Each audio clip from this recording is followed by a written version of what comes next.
The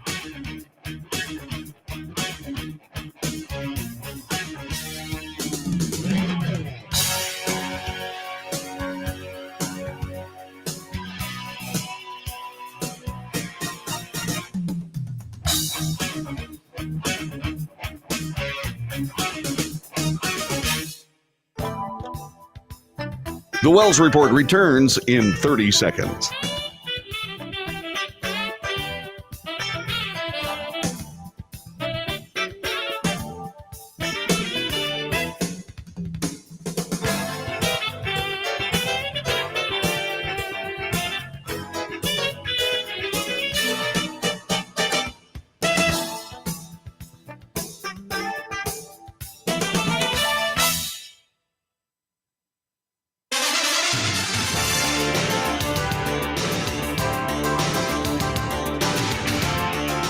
North to south, coast to coast, around the world. This is the Wells Report. Good morning. I'm John David Wells.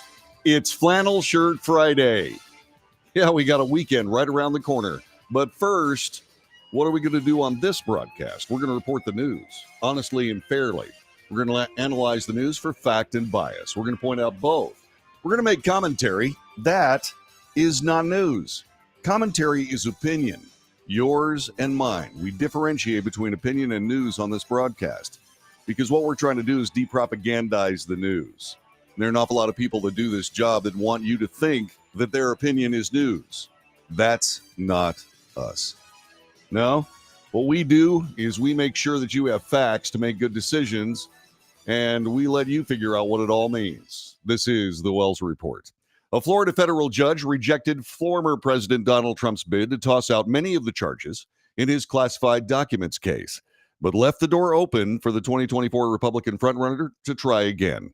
Trump's legal team argued 32 of the counts in this lengthy indictment brought by the DOJ over hoarding classified documents at his private club fell under a law, the Espionage Act, that was too vague to be applied in this case. Trump is accused of illegally retaining documents after his presidency and obstructing justice. The NBC News folks put together this report. Let's find out just exactly what they had to say regarding this case as brought to Judge Eileen Cannon. Tonight, in a new legal blow, a federal judge denying former President Trump's request to toss out criminal charges alleging he hoarded classified documents at Mar-a-Lago. The presumptive GOP nominee seen arriving this morning, greeting supporters gathered outside the Florida courthouse. His attorneys arguing the law on national security secrets is too vague and that Mr. Trump believed he was allowed to keep the documents as his personal records, according to the Presidential Records Act, saying last night, I took them very legally, and I wasn't hiding them. But federal judge Aileen Cannon, a Trump appointee, tonight writing a dismissal over vagueness now would be, quote, premature. And earlier at the hearing, appearing skeptical of any argument to toss the charges based on the Presidential Records Act, telling Mr. Trump's team it's difficult to see how this gets you to the dismissal of an indictment. No decision yet on a trial date. Mr. Trump's team urging her to push it until after the November election. That ruling coming after a surprising setback for Manhattan's prosecutors just 11 days before Mr. Trump's hush money trial was set to begin. Tonight, the district attorney's office saying they do not oppose waiting 30 days to start the trial in an abundance of caution. The case where prosecutors have accused the former president of bearing a hush money payment to a porn star ahead of the 2016 election, now marred in a fight over a significant number of documents related to Michael Cohen, the man who made the payment.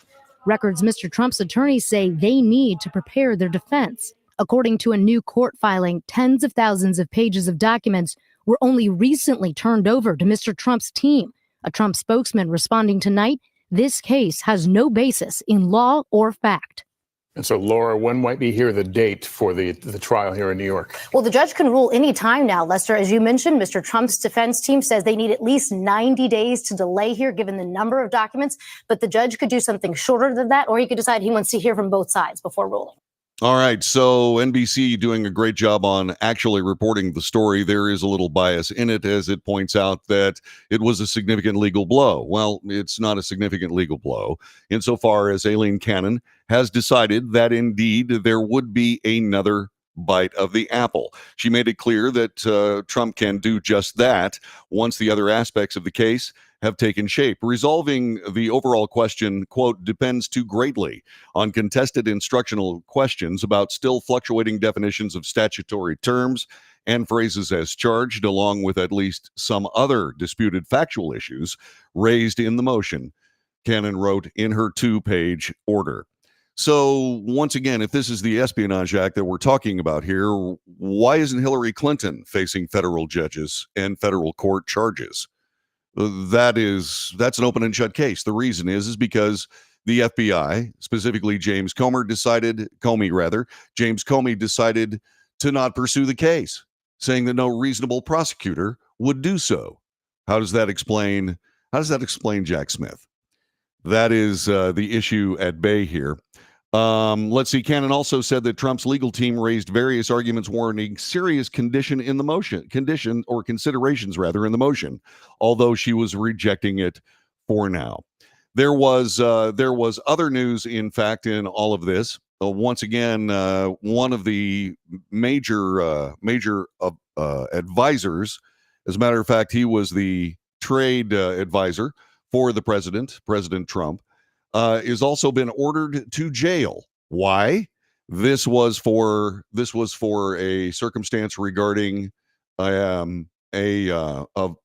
refusal to take part in, or indeed listen to, or even show up for a congressional subpoena that was issued by the January 6th committee. Here is that report.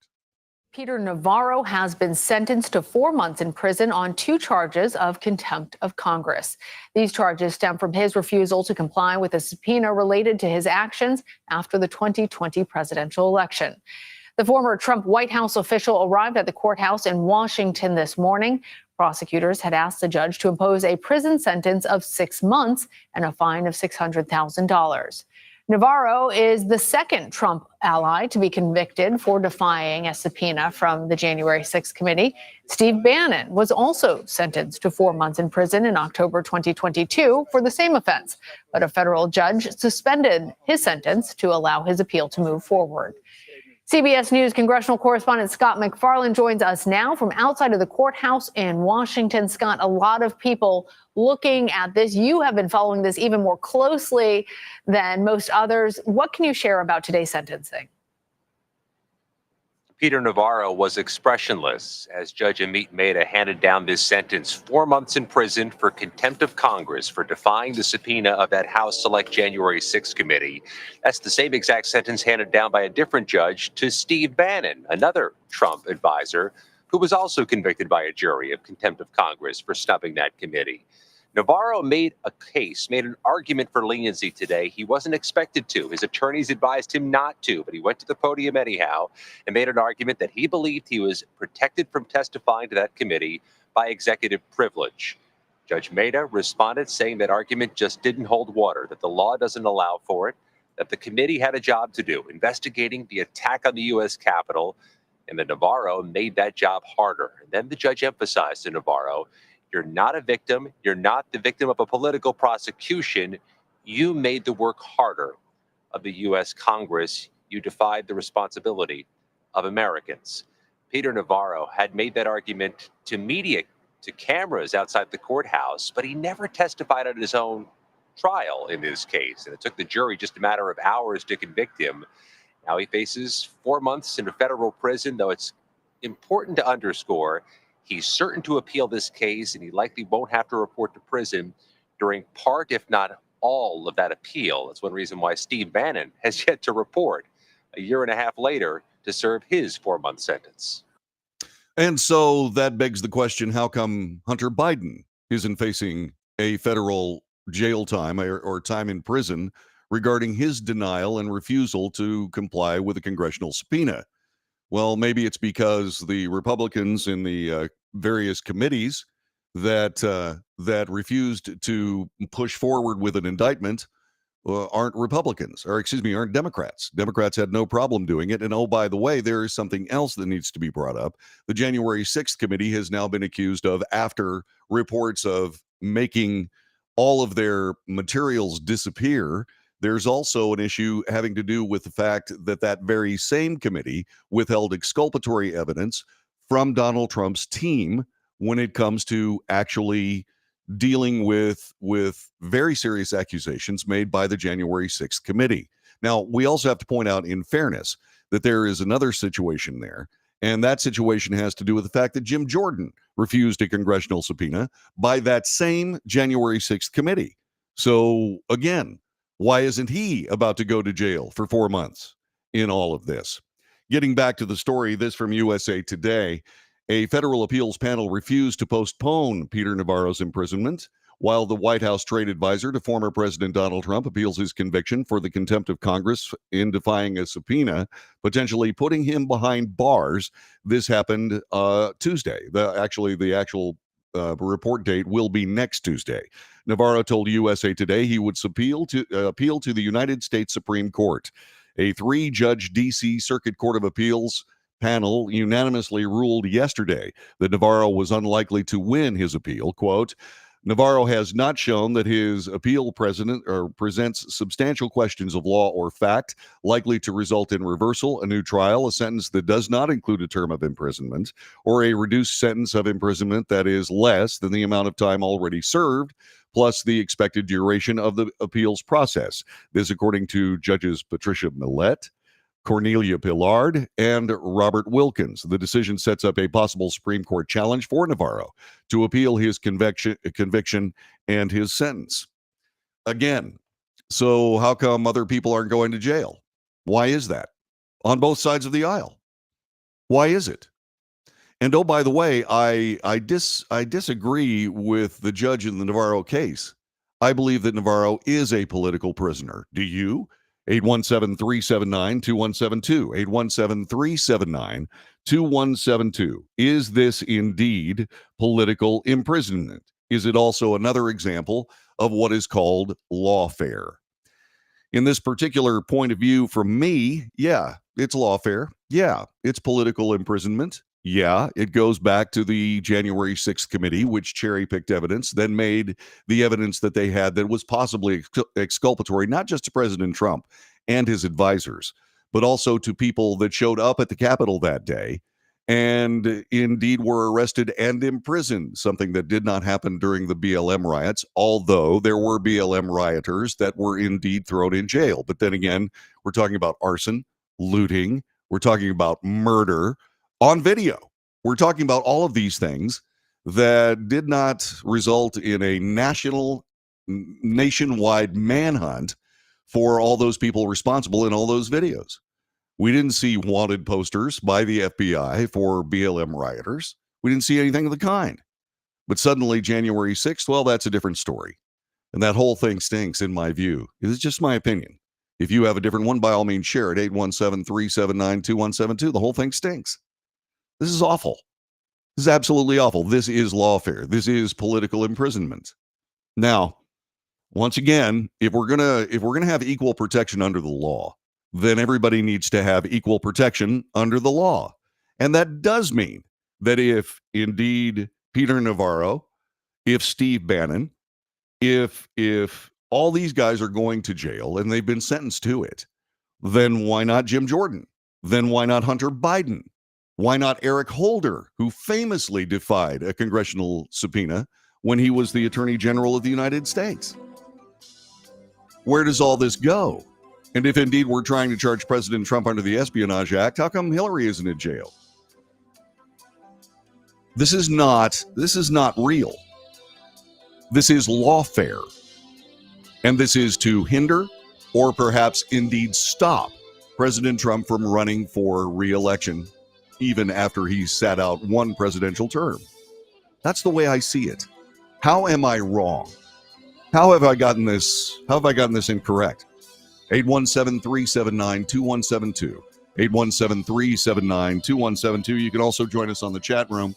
You can find us at Facebook, YouTube, X, Twitch. You can find us on Rumble. We're broadcasting live on Rumble today. By all means, check in. And so we'll check on the chat room and we'll wait for your telephone call at 817-379-2172. The Wells Report in progress for Friday morning. Back in just a moment.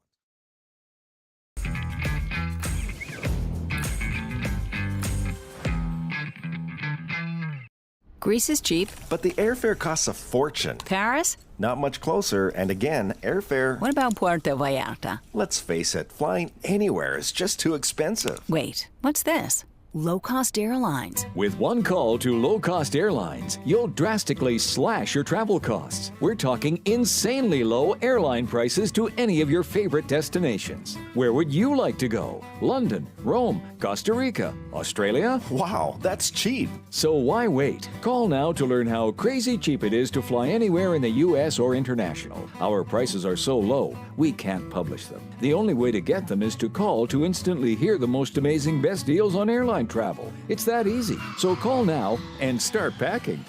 Call 877-512-3895. That's 877-512-3895. 877-512-3895.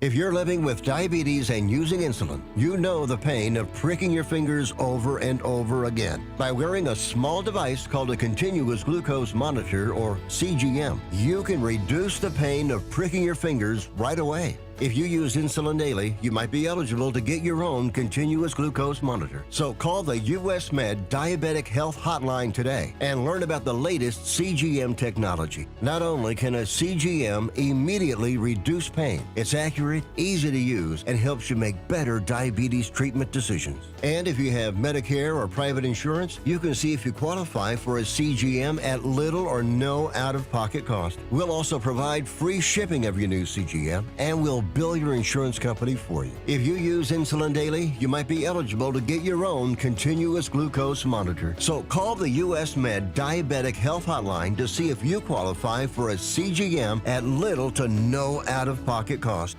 Nobody wants to get ripped off, broken into, or robbed, but nobody wants to pay a lot of money to have their home protected either. I've got an offer to tell you about to provide home security for your home for less than $1 a day. For real, with no installation or equipment charges. And this is from a company rated #1 by a leading consumer research company. According to the facts, most of you won't even call unless there's a burglary in your neighborhood or something bad happened. So let's give you a reason. Save money. For less than $1 a day with no other costs, you can get your home secured. Plus, get a lifetime equipment replacement warranty. You need protection for your home. Call the Home Security Hotline right now. Get your home secured for less than $1 a day, and every caller today immediately qualifies for free installation. Call now. Call 877-275-0973. 877-275-0973. That's 877-275-0973.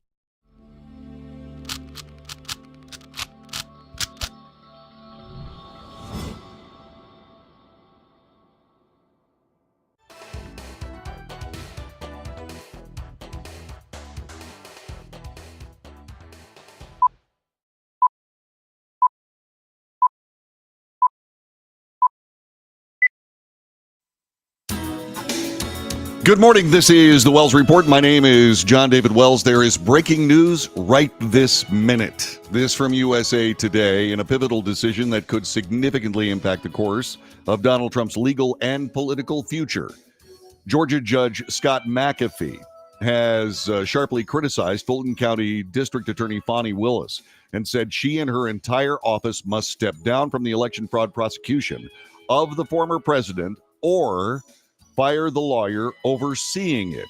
That would be Nathan Wade, who she picked to help her with this case, and then engaged in a secret, loving relationship. Atlanta-based Superior Court Judge Scott McAfee, in a much-awaited ruling, said Willis had created, quote, significant appearance of impropriety that infects the current structure of the prosecution team, unquote, based on the romantic relationship she admitted having with Nathan Wade.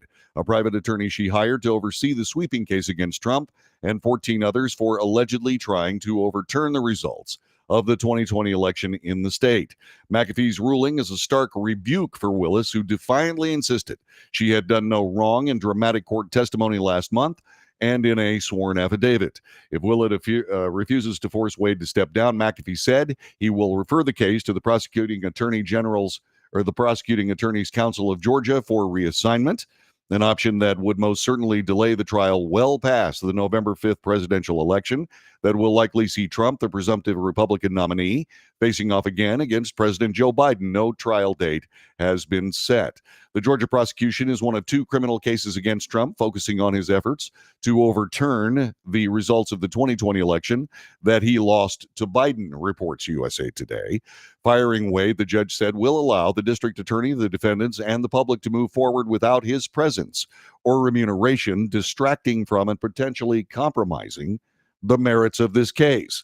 Neither Willis nor Wade had immediate comment. Steve Sadow, Trump's lead defense counsel, said he was not satisfied with the judge's ruling, saying, while respecting the court's decision, we believe the court did not afford appropriate significance to the prosecutorial misconduct of both Willis and Wade, including financial benefits. Sadow said in a statement to USA Today, we will use all legal options available as we continue to fight to end this case, which should have never been brought in the first place. The judge hinted about ruling on appearance of conflict of interest. The Republican-appointed judge had hinted at the possibility of ruling this way last month by asking questions about whether he might only need to find that Willis had created the appearance of a conflict of interest because of her relationship with Wade.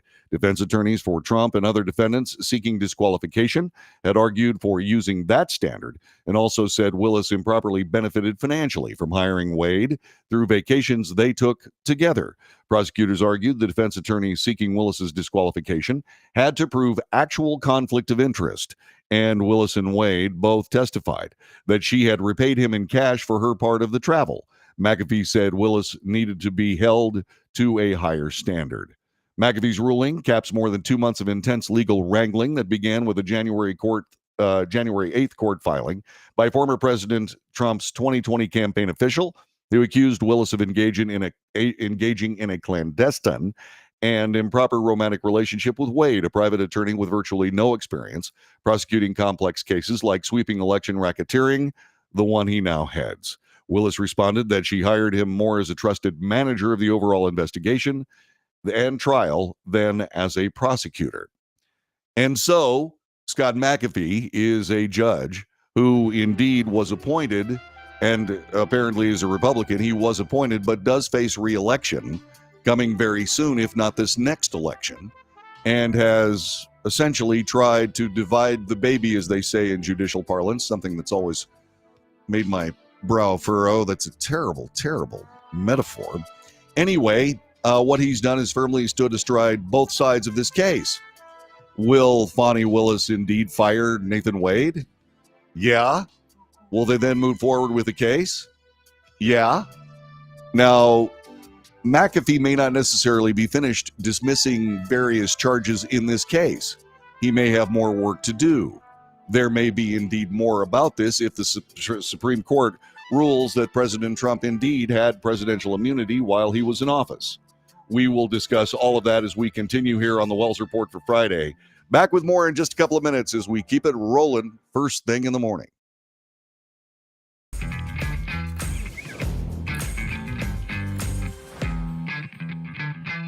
Nobody wants to get ripped off, broken into, or robbed, but nobody wants to pay a lot of money to have their home protected either. I've got an offer to tell you about to provide home security for your home for less than $1 a day. For real, with no installation or equipment charges. And this is from a company rated #1 by a leading consumer research company. According to the facts, most of you won't even call unless there's a burglary in your neighborhood or something bad happened. So let's give you a reason. Save money. For less than $1 a day with no other costs, you can get your home secured. Plus, get a lifetime equipment replacement warranty. You need protection for your home. Call the Home Security Hotline right now. Get your home secured for less than $1 a day, and every caller today immediately qualifies for free installation. Call now. Call 877-275-0973. 877-275-0973. That's 877-275-0973.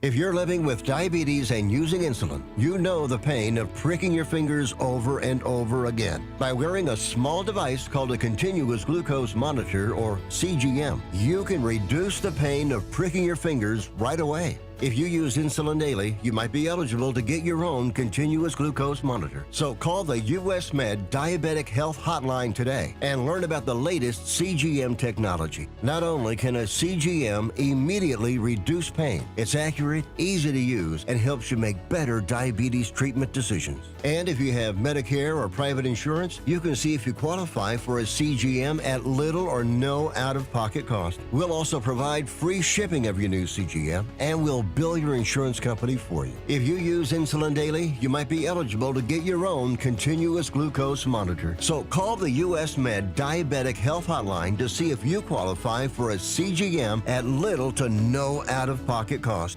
How would you like to get high-speed internet for your home for less than $2 a day? That's right, for about $50 a month, you'll get lightning fast internet. Are you paying less than $50 a month right now for your internet? Then call Whole Home Connect right now for blazing fast internet at $50 a month with no price increases, no hidden fees, no contracts, no equipment fees. It's a great deal. And guess what? You can try it for 15 days. If you don't like it, you get your money back, but you're gonna love it, and you're gonna love the price. Internet for your home for $50 a month. That's less than $2 a day. Plus, no contracts, no equipment fees, and our 15-day guarantee. Call now. Call 866-245-6155. That's 866-245-6155. Again, 866-245-6155. 866-245-6155.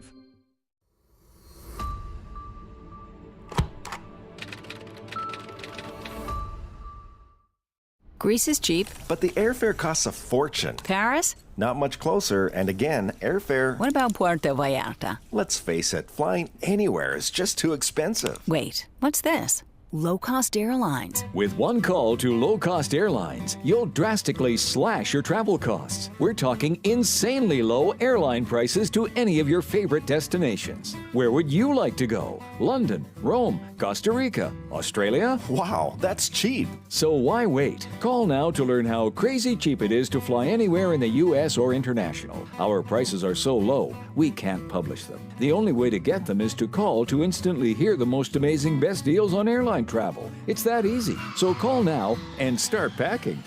Call 877-512-3895. That's 877-512-3895.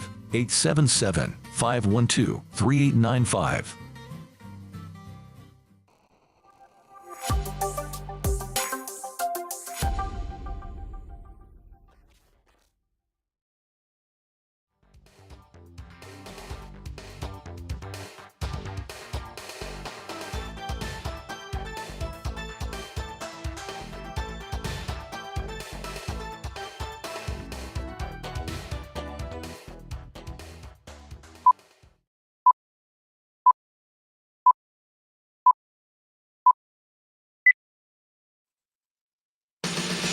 News, analysis, commentary, and debate. This is the Wells Report. Got to do some various things this morning before we jump into our next story. First, I want to say hi to everybody on the chat room. Michelle Larrabee from Facebook says, "Good morning, JD. Happy Friday." Jessica Hamilton Kennedy says, "Good morning" from Facebook. Let's see. Also, John Bann has checked in today. Poker Monkey, how did Comey know what any other prosecutor would do or not do? How did her know that a jury would or would not, what that jury would do if President Biden was prosecuted? But if it's Trump, prosecute. Let's see, Anhoy Guzman says, absolutely a political prisoner, and then moves on to say, if the January 6th committee wanted Jim Jordan's input, they should have been put on the committee as designated by McCarthy. That's a good point. There's also something else. President Biden's team yesterday quickly removed the press when he said he would take questions at an event in Saginaw, Michigan. Social media users are blasting what they call an incredible scene. This is how it all came down. A very short report coming to us from Fox News. Fox News jumped all over it, and here is that story. We're going to take a few questions. Thank you, press. Thank you, press. Thank you so much. Thank you, press. Let's head back to the cars. Thank you. Back to the cars. Thank you. Back to the cars. We're happy to walk you all. Vehicles are this way. Thank you. All good, all good. Thank you so much. Thank you. We gotta go. Thank you. And what was that all about? A lot of people are asking, as a matter of fact. President Biden visited Saginaw, Michigan, to push his re-election campaign and speak to volunteers supporting his bid to retain the White House. The trip included visits to a 131-year-old Victorian mansion owned by members of the Saginaw City Council and the Saginaw Public School Board of Education. At the mansion, Biden stood on the porch with his back to members of the press, where he could be heard saying, "Can I take a couple of questions?" A woman in a Biden-Harris jacket said, "We're going to take a few questions," whereupon staff immediately started putting their arms up, waving toward the press gaggle, loudly repeating, "Thank you, back to the cars. Thank you, press, back to the cars." And the press complied. The press complied. A video of the moment was posted on X. A swarm of comments blasted Biden's team. That immediately followed. Let's see, we're going to take a few questions, not in front of journalists. "Back to the car, guys," said Stephen Miller, who immediately jumped on X. The moment President Biden suggested taking a few questions, his handlers come flying in like Secret Service agents taking a bullet, yelling at the press to get back to their cars, said Bonchi, a writer for the conservative blog Red State. What an incredible scene. This is bad. Really bad. They've told his staff not to let him open his mouth. Trump would have walked out and spoken spontaneously for an hour. Another Red State contributor, Buzz Patterson, reacted to that. Let's see. Grateful Calvin, a freelancer for Twitchy, said, "You know the words by now. This is fine. He's fine. Everything's fine." And then, of course, you have to ask, okay, so where's the President Biden that was so amped up during the State of the Union address? The guy that everybody said, "Oh, he's just running circles around his staff," so on and so on and so on. What happened to that guy? Clearly, he was not the same guy. So what's happening? So what's happening here? The President of the United States, in a bid for re-election, is making all kinds of campaign stops, etc. But when he starts to answer questions put forward by a campaign advisor, then suddenly the press has got to go. What's that all about? What do you suppose is happening here? Now, I can only opine, but I can say that the typical Joe Biden that we see outside of high-profile events speaks much slower. He is much less animated. He is much different. I believe he is not on medication for the rest of those appearances, including this one in Saginaw. So what are we seeing here? To be fair, other presidents have been on medication when indeed they were facing the press. It's absolutely true.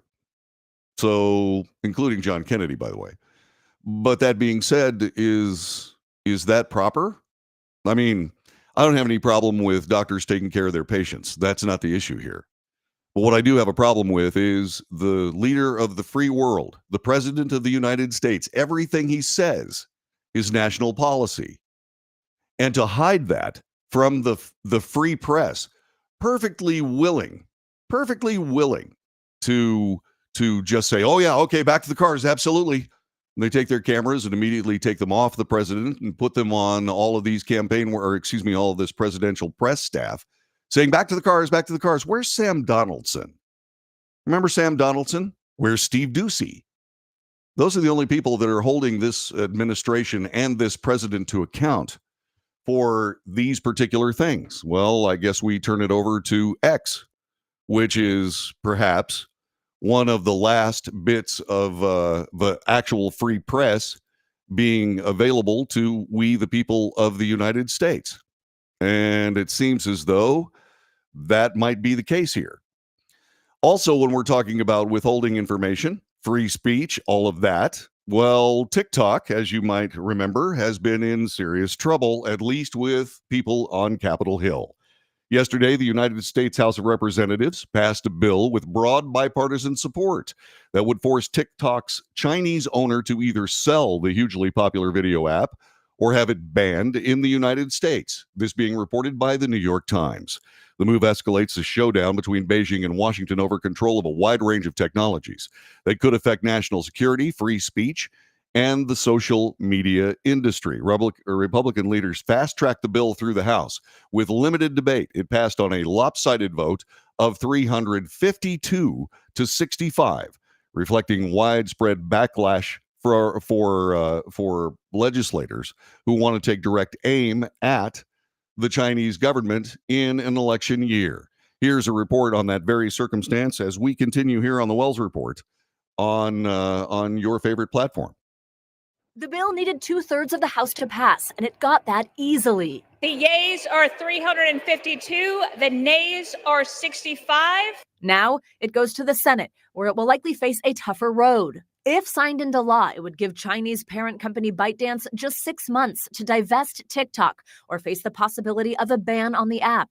The legislation prompted by national security concerns, including fears the Chinese government could access Americans' personal data and feed them content that would influence their views.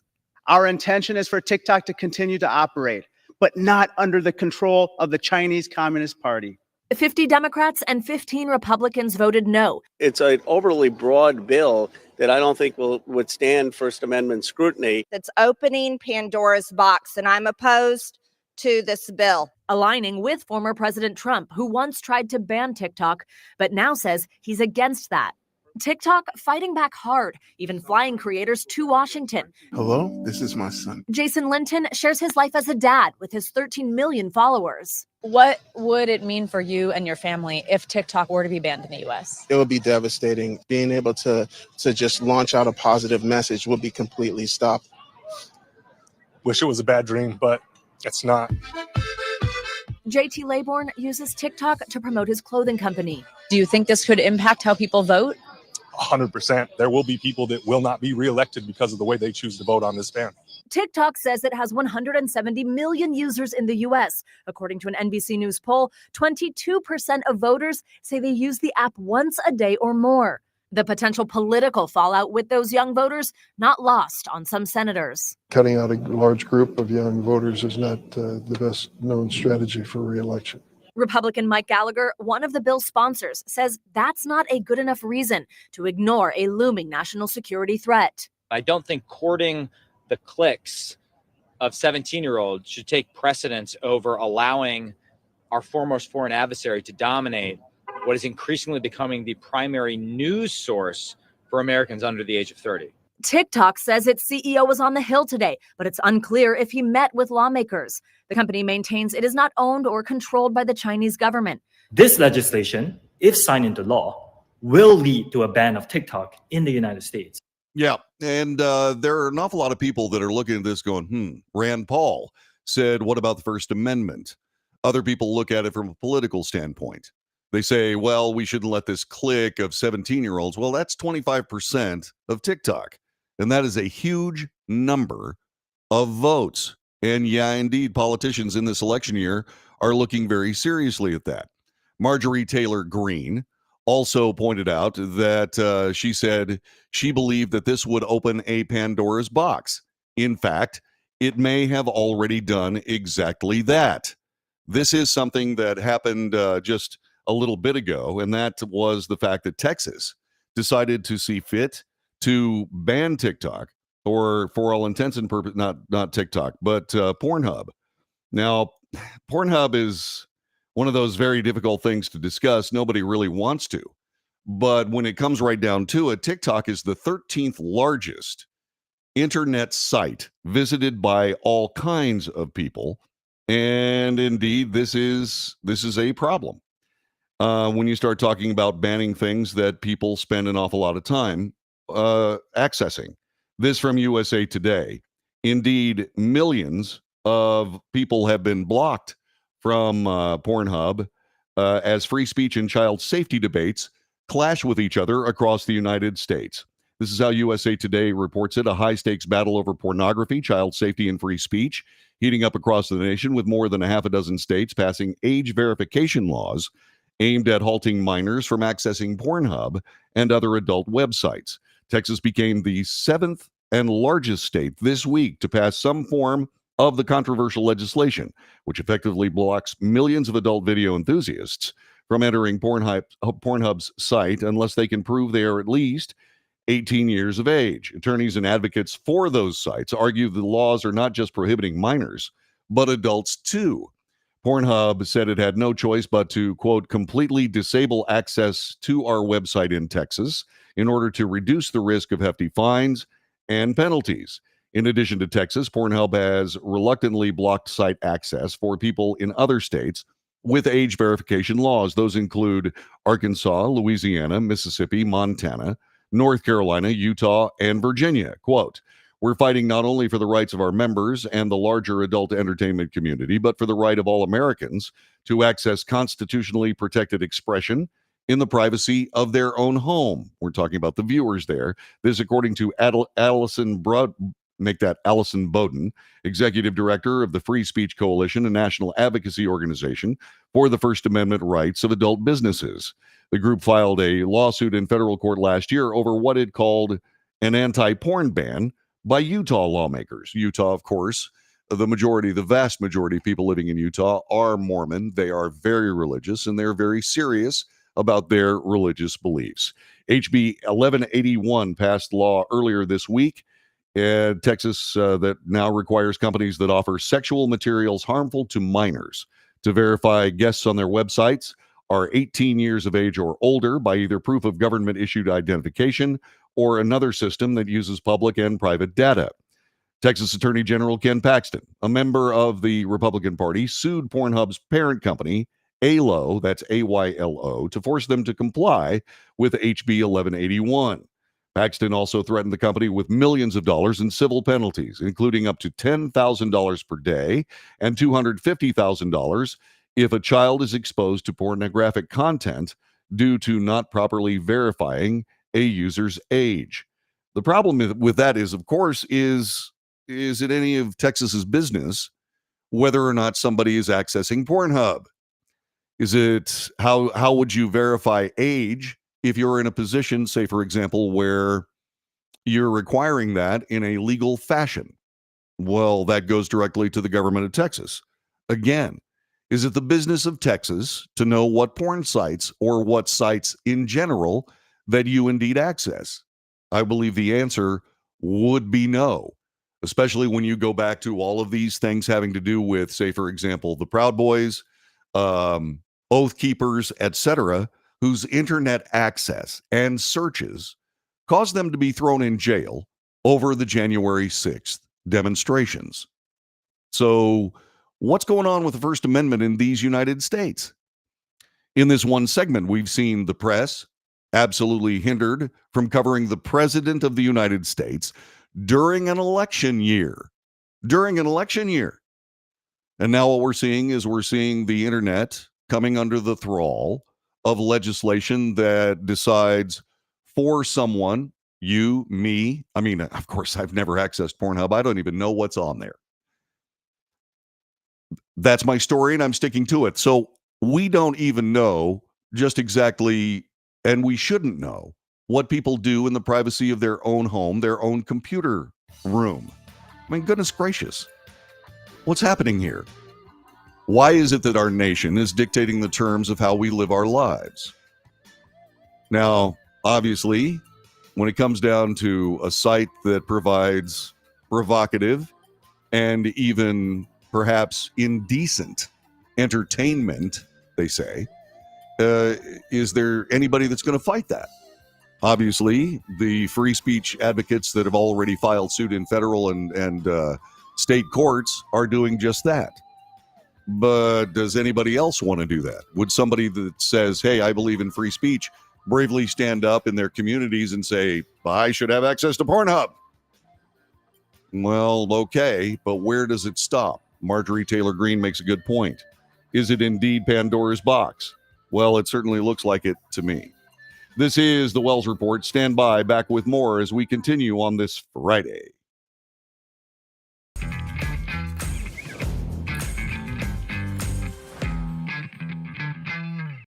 Greece is cheap. But the airfare costs a fortune. Paris? Not much closer, and again, airfare... What about Puerto Vallarta? Let's face it, flying anywhere is just too expensive. Wait, what's this? Low-cost airlines. With one call to low-cost airlines, you'll drastically slash your travel costs. We're talking insanely low airline prices to any of your favorite destinations. Where would you like to go? London, Rome, Costa Rica, Australia? Wow, that's cheap. So why wait? Call now to learn how crazy cheap it is to fly anywhere in the U.S. or international. Our prices are so low, we can't publish them. The only way to get them is to call to instantly hear the most amazing best deals on airline travel. It's that easy. So call now and start packing. Call 877-512-3895. That's 877-512-3895. 877-512-3895.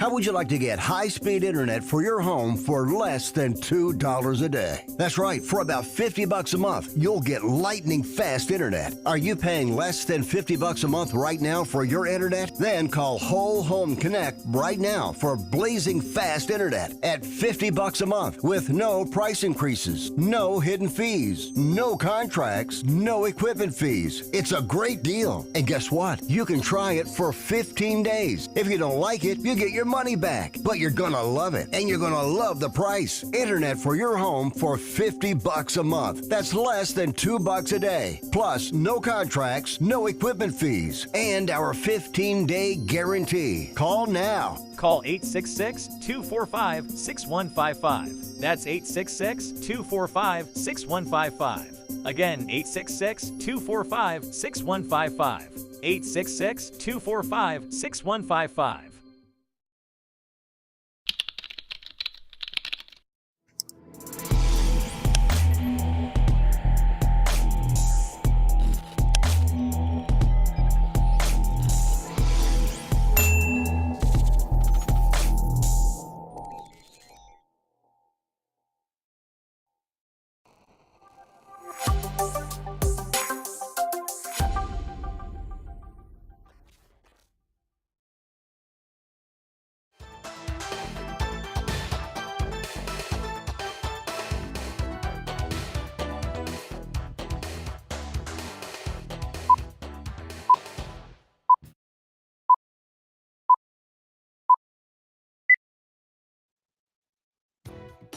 Good morning. This is the Wells Report. John David Wells at your service. Spring, when people's thoughts turn to love, Pornhub notwithstanding, and hail comes down, and tornadoes also come down and suck up houses, and indeed cost people their lives. At least 2 persons have died. Extensive damage has been reported after multiple confirmed tornadoes and severe storms ripped through Ohio, Indiana, Kentucky, and indeed Texas yesterday.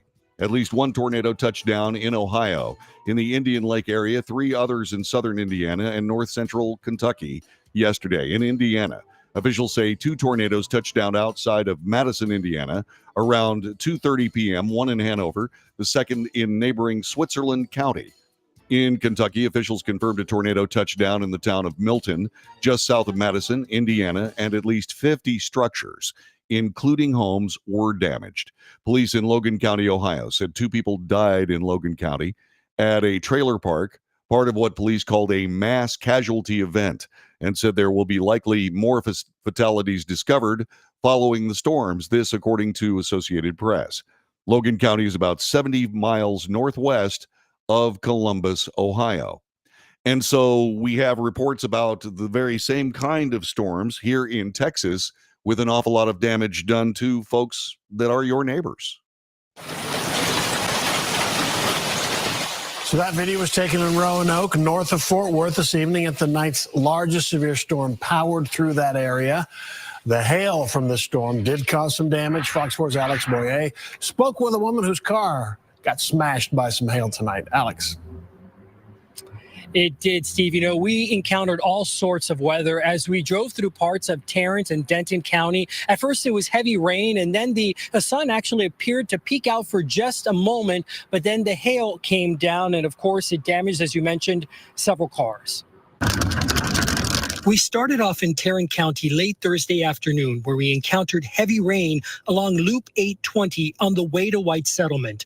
Once we got to the city limits, the fast-moving storm had cleared out. It intensified as it moved into Denton County. That's where we found quarter and golf ball sized hail in Flower Mound, all along the sides of the road and in nearby neighborhoods. That's where we talked to Haley Williams, who took her dog for a quick walk after the severe weather passed. She described what it was like when she was driving home from work. I was driving home on 1171 and it sounded like baseballs were hitting the car. Yeah, and thankfully no damage though. No. What do you think when you see the size and the severity of the balls, and just knowing how quickly the weather changes here? It's pretty wild. I'm from California originally, so I mean, to see this it's pretty crazy. In Lantana, at the Bartonville line, we found several cars with hail damage parked outside an auto repair shop. An employee told me off camera he had just finished doing an oil change on this red Dodge Charger. And across the street, a daycare office manager came outside to find her Honda Civic heavily damaged from the hail. I come out and there she is. So tell me what the extent of the damage is you've been able to tell. So far, 2 busted taillights. There's one here, there's one there. Whole back windshield gone. Front windshield's got at least 5 or 6 hail spots damaged, smashed in. Both of my side mirrors, my side mirrors are cracked. Both the little plastic shield gone. Yeah, and so all of us, at least most of us, have damage to our cars because of those hailstones. And they were very large yesterday. Fortunately, here at Fort Wells Keller, where this broadcast emanates, we only had a couple of bouts of pea-sized hail, and we did not undergo any of that damage. But right up the road, just north of this house, is indeed the city that dealt with both of those cities, both Flower Mound and Roanoke, also had very large hail, so we missed it by a whisker. Yvonne says, my stepson lives in Corinth. He had hail at his house. It stayed dry here in Louisville. Fortunately, these storms were kind of widespread and isolated. So if you had storm damage, God bless you. And I certainly hope you're able to recover. And for all those people injured and indeed killed by the storms in the Midwest of this nation, God bless them, their families, and all those people trying to dig out. Looking at our chat room today, there are a lot of people that are talking a little bit about the internet site bans that we're seeing. Yvonne says it's better to ban TikTok just because they supposedly break ties with the Chinese government doesn't mean they do so. That's one of the problems that comes when you are a devotee of a totalitarian government. You are responsible for everything. It's exactly what the government wants to do. They want to dictate the terms of everyone's lives. And so they do that. And indeed, if you want to do business in these United States, I keep saying this, somebody needs to have the stones to stand up in the federal legislature and pass a law that says if you are indeed a corporation doing business in the United States, you have to conform to the Constitution of the United States and the Bill of Rights. You have to do that. If you did that, would TikTok even appear in these United States in the first place? We just need better government. And we need government that conforms to what happens in these United States. Banning free speech is not the issue. It is not. In fact, what you must do is you must uphold the precepts of the Constitution, even if it makes a politician exquisitely uncomfortable. Deeper Meaning says religious zealots try to force their morals on the public in the guise of protecting children. We need true separation of church and state. We most certainly do. Remember the moral majority, which was the radical side of the Republican Party during the Reagan and George H.W. Bush administrations? They wanted to dictate terms of people's lives. The left wants to do that as well. And when they get caught doing it, they backpedal. More about that next hour as we continue with the Wells Report.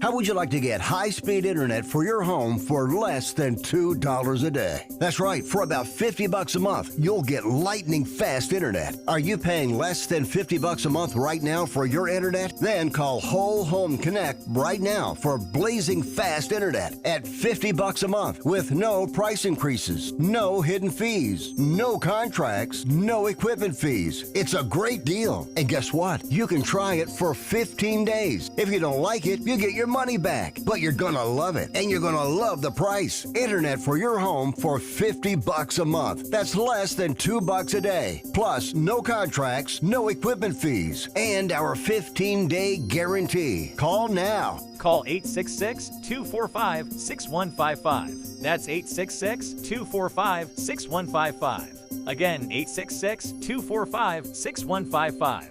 866-245-6155.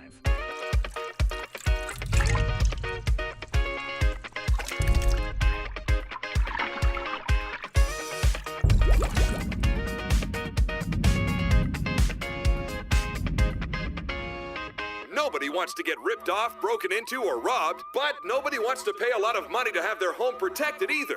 I've got an offer to tell you about to provide home security for your home for less than $1 a day.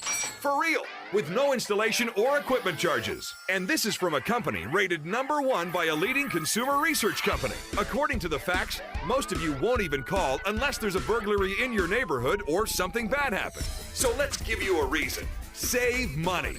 For less than $1 a day with no other costs, you can get your home secured. Plus, get a lifetime equipment replacement warranty.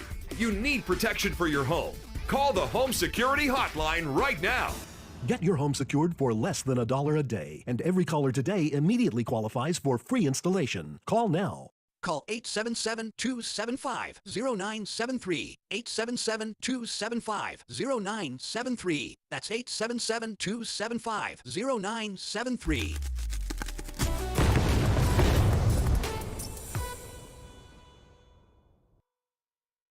Hey, thanks for joining us this morning for the Wells Report, and make sure you share us with all your friends on Facebook, YouTube, Twitter, Twitch, Rumble, Patreon, and don't forget to check out our Substack column, which will be coming up a little bit later on this afternoon. When you do all this, make sure you subscribe. Make sure you give us those thumbs up. They are really important. Check the notification box so you know when we're on the air, and whatever you do, join us every morning, Monday through Friday, 9 to 11 a.m. Central Time, for the Wells Report.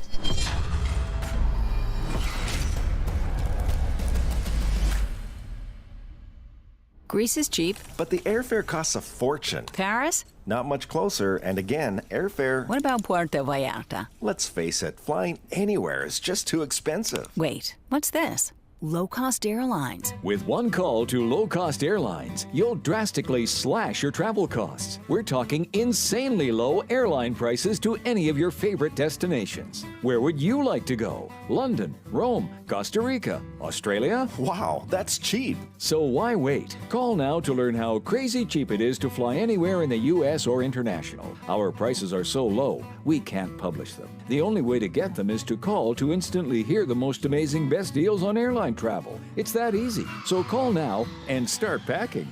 Call 877-512-3895. That's 877-512-3895. 877-512-3895.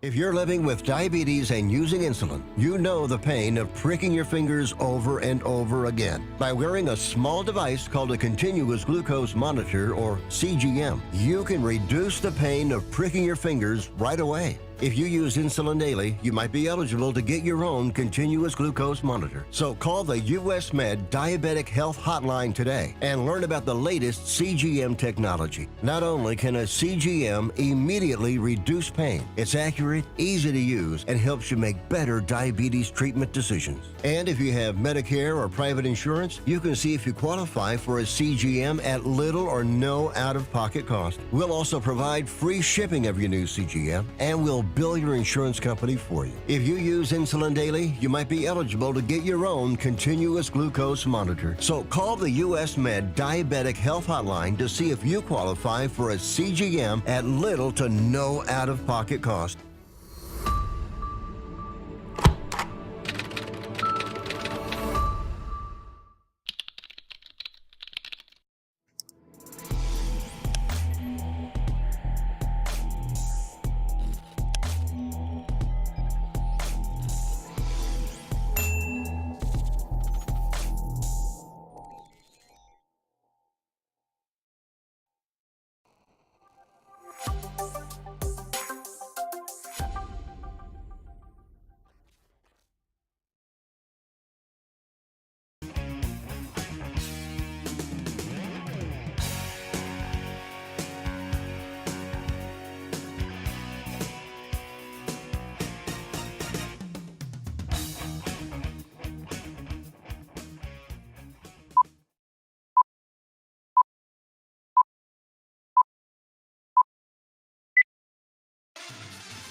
North to south, coast to coast, around the world. This is the Wells Report. Good morning, I'm John David Wells. It's Friday. Flannel Shirt Friday. This may be the last one of the season. Spring right around the corner. So back to Fishing Shirt Friday? Sure. Unless I'm freezing my butt off, in which case, not so much. Fishing shirts are cool. Flannel shirts are cozy warm. What do we do on this broadcast? We report the news honestly and fairly. We analyze the news for fact and bias. We point out both. We do make commentary. Commentary is not news. Commentary is opinion, yours and mine. We carefully differentiate between news and comment, news and opinion. We do debate because I'm not the Oracle of Delphi. One, I'm not a girl, and no, I'm not absolutely stoned out of my mind. So people listen to what those ravings are and say, that's the future. I never understood why that was such a big thing in the ancient times, but it was. But I'm not that person. Indeed, I'm just you. I have my ideas. You have yours. Let's compare them. Therefore, we debate. A series of recent high-profile crimes in the New York City subway has prompted Governor Kathy Hochul to send National Guard members into the sprawling underground network. Hochul is forcing nearly 1,000 people comprising, or actually ordered a force of nearly 1,000 people comprising 750 National Guard members, state police, and transit officers. It's Friday. Transit officers to conduct bag checks at some of the busiest stations. The effort, Hochul said, is intended to, quote, rid our subways of people who commit crimes and to protect New Yorkers, whether you're a commuter or a transit worker. NBC News came up with a superb report on this particular thing. We bring that to you now here on the Wells Report. Hundreds of extra officers on platforms and trains, random bag checks, but criminals are still slipping through the cracks. 24 hours into the implementation of the governor's 5-point safety plan, an MTA worker has been assaulted and a Good Samaritan stabbed. News 4's Andrew Siff is live in Midtown, where the governor says all this is all psychological. Andrew? Well, certainly there's a psychological component, Chuck. I'm at a very bustling Penn Station behind me. You can see there's a security checkpoint as people head towards the 1, 2, and 3 train, where you've got the National Guard standing watch. There are state troopers and MTA police doing the actual bag checks. Many commuters telling us they don't mind, but others are asking how long it's going to last and what it is exactly they're looking for. Rush hour at Penn Station tonight, and commuters saw the new deployment. New York State troopers, MTA police checking bags, and National Guard troops standing watch. It doesn't bother me because somehow it makes me feel a little safety. If you feel better walking past someone in a uniform to make sure that someone doesn't bring a knife or a gun on the subway, then that's exactly why I did it. But civil rights advocates aren't happy. Calling out the National Guard is over the top. Many commuters also wondering what the bag checks are meant to find.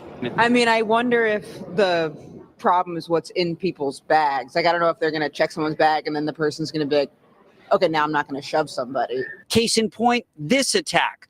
caught on NYPD video. The man seen punching and assaulting an MTA worker at Wall Street Station. 3 weeks later, transit union leaders in court today as the alleged attacker charged with felony assault.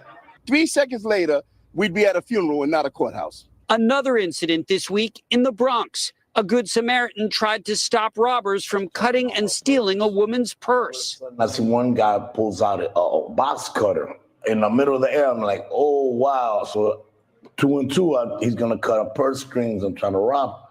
So that's when I just jumped like 3 steps. I just jumped on one of them and started pouncing them. Mayor Adams has defended the surge of police and bag checks, insisting it won't lead to profiling. Random check. Predetermined number of people walk through. That predetermined number, you're going to stop and go through, do a bag check. But as we watched the checks at Penn Station, some passengers seemed annoyed. To bother you? Of course. Do you feel like it does anything to make you safer? I don't know. We don't know. That guy is an American, and he is looking at this going, what happened to my First Amendment rights?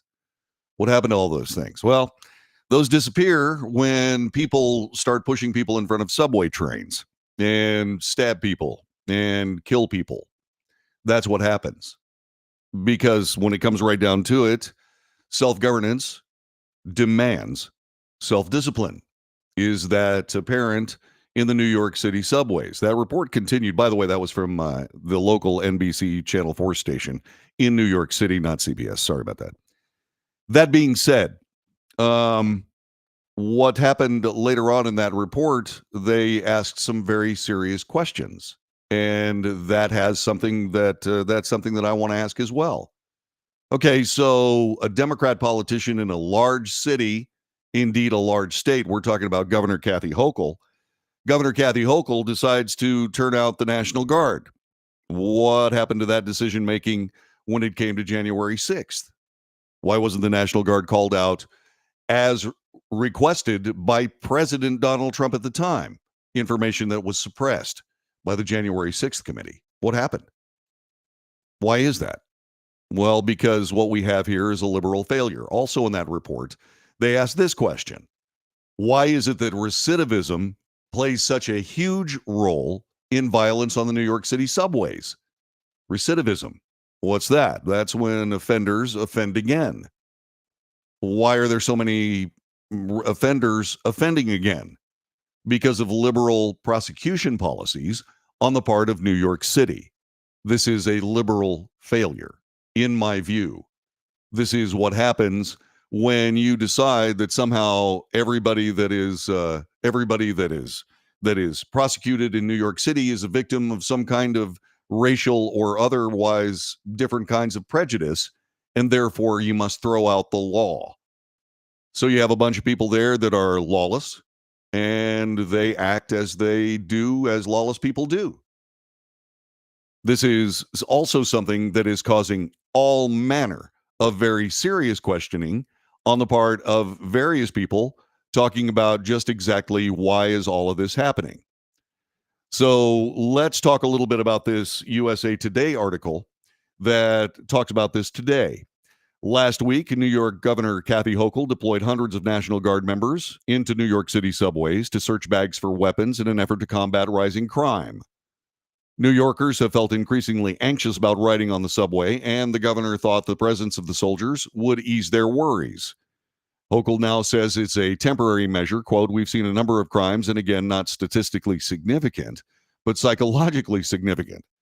Sorry, Governor, if you're getting stabbed by a box cutter, guess what? That is a significant issue. It may not necessarily be significant from a standpoint of statistics, but, people aren't injured by statistics normally. They're injured by people that are acting poorly in a public sphere. And suddenly we have National Guard troops out there. I went to France, and France is a former totalitarian country. And the people there really don't have any problems with the French army and other people hanging around with automatic weapons virtually everywhere you go. It wasn't necessarily as evident in other parts of Europe that I visited, but it certainly was in France.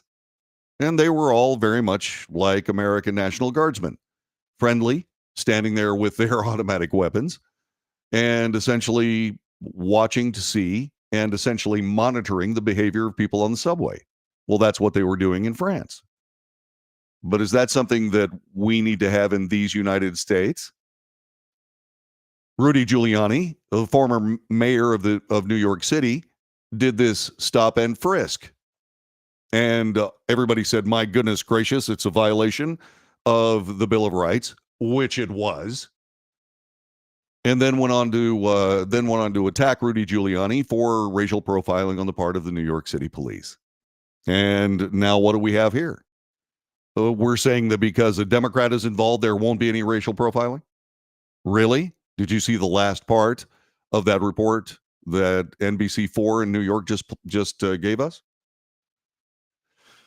So what do you got? Well, you have this hypocrisy, this leftist hypocrisy. Again, liberal failure on the part of these United States and the people who run them. And it's okay if Democrats do it, but not okay if Republicans do it. Okay. And so what we now see is we see people that are indeed reacting to it, including Ingrid Jacques. She is from USA Today. New Yorkers feeling anxious about the subway. We've seen a number of crimes, and the governor takes action.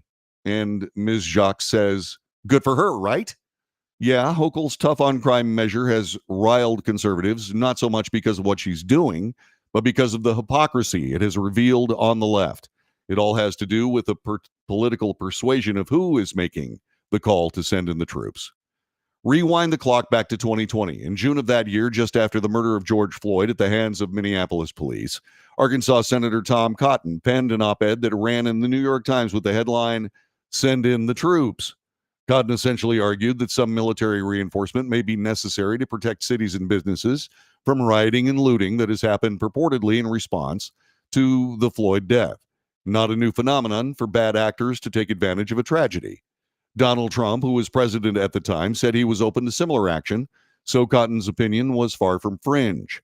Quote, "One thing above all else, we will restore order to our streets, an overwhelming show of force to disperse, detain, and ultimately deter lawbreakers," said Cotton. You have to understand, in that New York Times op-ed piece, the entire newsroom of the New York Times was just absolutely horrified that the New York Times would print that editorial from a Republican senator named Tom Cotton. Cotton's mere suggestion of troops was enough for all hell to break loose. The backlash by progressives inside and outside the Times newsroom led to the vilification of not only the senator, but also the paper's top opinion editor James Bennett. He lost his job because he allowed that op-ed piece to continue. And so the difference, it's obvious. According to Ms. Jacques, Hochul is a Democrat, Cotton is a Republican. She goes on to say that liberals cannot make up their minds. It's an example of the inconsistent reaction to these instances. Take a look at the Times editorial board member Mara Gay and what she had to say about the Hochul decision. Quote, "New York City cannot function without a thriving subway, and ensuring that the system is not only safe but feels safe is paramount," said Gay. So New York Governor Kathy Hochul's decision to deploy 750 New York Guard members and 250 New York State police officers to the subways after a spate of attacks is the right decision. So compare that with her reaction in 2020 to Cotton's idea of sending in troops to protect the city. Gay wrote this on X, formerly Twitter, after the Times published Cotton's opinion column, which caused one of the editors to be summarily dismissed. Quote, "Running this puts black people into danger. Other Americans standing up for humanity and democracy too." So that's why many conservatives were left shaking their heads, wondering when Cotton will get his apology. Bennett deserves one too, but they won't get it, says Ingrid Jacques. Similar aspersions and similar ideas have been put forward in the editorial pages of the New York Times. I wonder how many people are going to lose their jobs because of those comments. None, probably. Again, because we have what is obviously not just liberal failure, but a failure of the people of the United States to do something about it. For example, elect someone else. Doesn't have to be a Republican to elect. It just has to be someone who's willing to actually stand up for law and order and proper prosecution and stop using the lever of racism to circumvent American law. This is the Wells Report.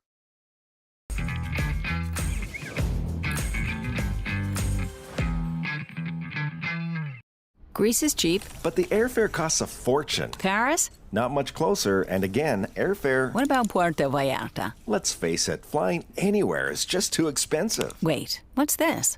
Low-cost airlines. With one call to low-cost airlines, you'll drastically slash your travel costs. We're talking insanely low airline prices to any of your favorite destinations. Where would you like to go? London, Rome, Costa Rica, Australia? Wow, that's cheap. So why wait? Call now to learn how crazy cheap it is to fly anywhere in the U.S. or international. Our prices are so low, we can't publish them. The only way to get them is to call to instantly hear the most amazing best deals on airline travel. It's that easy. So call now and start packing.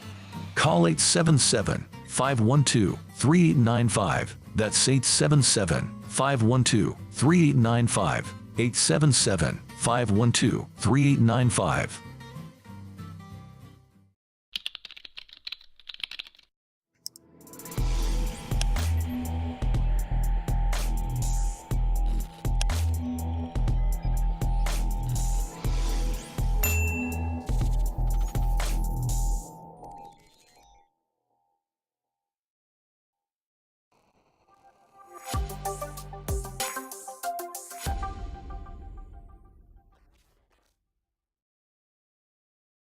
If you're living with diabetes and using insulin, you know the pain of pricking your fingers over and over again. By wearing a small device called a continuous glucose monitor, or CGM, you can reduce the pain of pricking your fingers right away. If you use insulin daily, you might be eligible to get your own continuous glucose monitor. So call the US Med Diabetic Health Hotline today and learn about the latest CGM technology. Not only can a CGM immediately reduce pain, it's accurate, easy to use, and helps you make better diabetes treatment decisions. And if you have Medicare or private insurance, you can see if you qualify for a CGM at little or no out-of-pocket cost. We'll also provide free shipping of your new CGM, and we'll bill your insurance company for you. If you use insulin daily, you might be eligible to get your own continuous glucose monitor. So call the US Med Diabetic Health Hotline to see if you qualify for a CGM at little to no out-of-pocket cost. Nobody wants to get ripped off, broken into, or robbed, but nobody wants to pay a lot of money to have their home protected either. I've got an offer to tell you about to provide home security for your home for less than $1 a day. For real, with no installation or equipment charges. And this is from a company rated #1 by a leading consumer research company. According to the facts, most of you won't even call unless there's a burglary in your neighborhood or something bad happened. So let's give you a reason. Save money. For less than $1 a day with no other costs, you can get your home secured. Plus, get a lifetime equipment replacement warranty. You need protection for your home. Call the Home Security Hotline right now. Get your home secured for less than $1 a day, and every caller today immediately qualifies for free installation. Call now.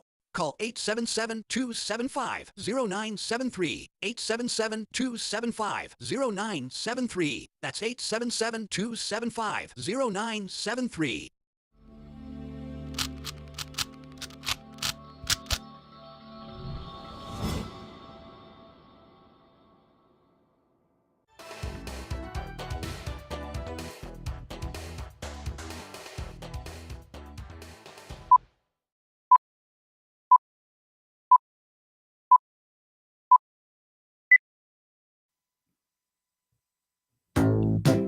Good morning. This is the Wells Report. Simon Ateba is a member of the White House Press Corps.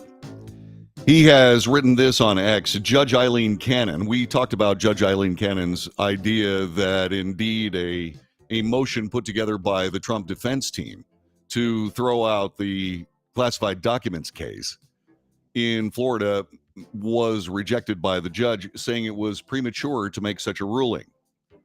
Mr. Ateba, who once again is a gifted journalist who does see both sides of any particular question and reports fairly, says Judge Eileen Cannon indicates she may dismiss the classified documents case against Donald Trump because of selective prosecution.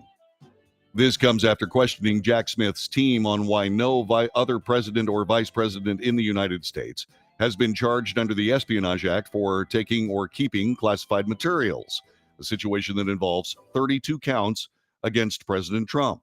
The hearing in a Florida court occurred just days after former special prosecutor Robert Hur confirmed that Joe Biden broke the law by willfully retaining classified documents and sharing them with his ghostwriter that was in response to an $8 million book advance.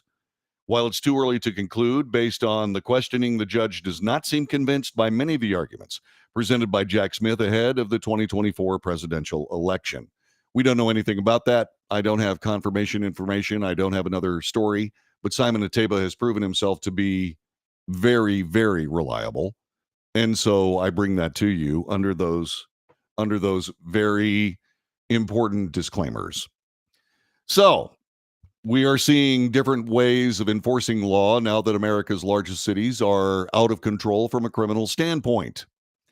And the question asked by USA Today amid a nationwide law enforcement staffing shortage, the idea that some departments are trying to solve the problem by recruiting more young people of color and women, will that improve policing?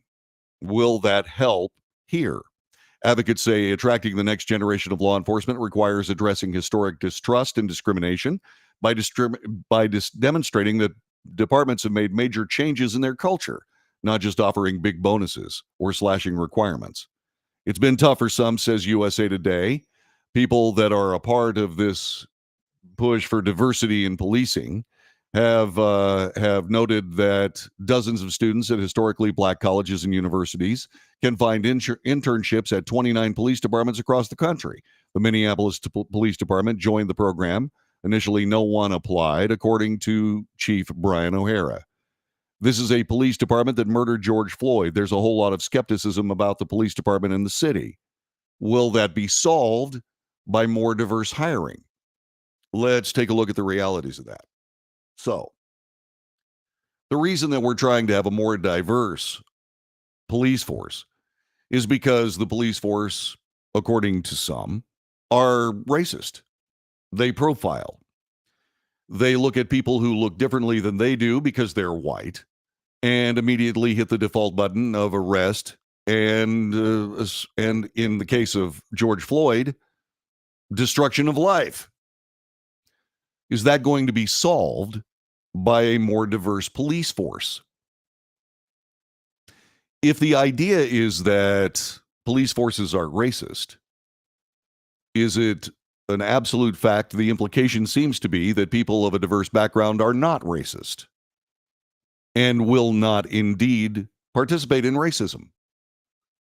Well, does that mean that a more diverse police force is absent of any kind of racial prejudice? Is that what we see? No, that's not what we see.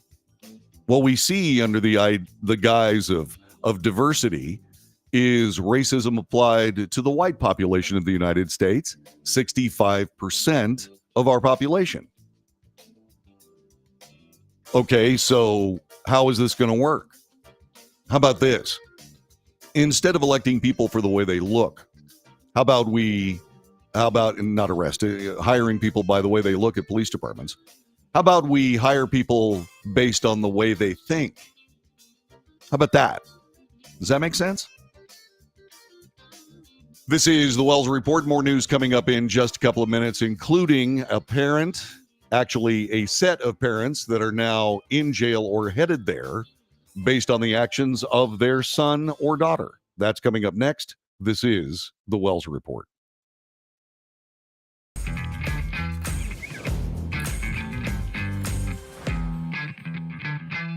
Nobody wants to get ripped off, broken into, or robbed, but nobody wants to pay a lot of money to have their home protected either. I've got an offer to tell you about to provide home security for your home for less than $1 a day. For real, with no installation or equipment charges. And this is from a company rated #1 by a leading consumer research company. According to the facts, most of you won't even call unless there's a burglary in your neighborhood or something bad happened. So let's give you a reason. Save money. For less than $1 a day with no other costs, you can get your home secured. Plus, get a lifetime equipment replacement warranty. You need protection for your home. Call the Home Security Hotline right now. Get your home secured for less than $1 a day, and every caller today immediately qualifies for free installation. Call now. Call 877-275-0973. 877-275-0973. That's 877-275-0973.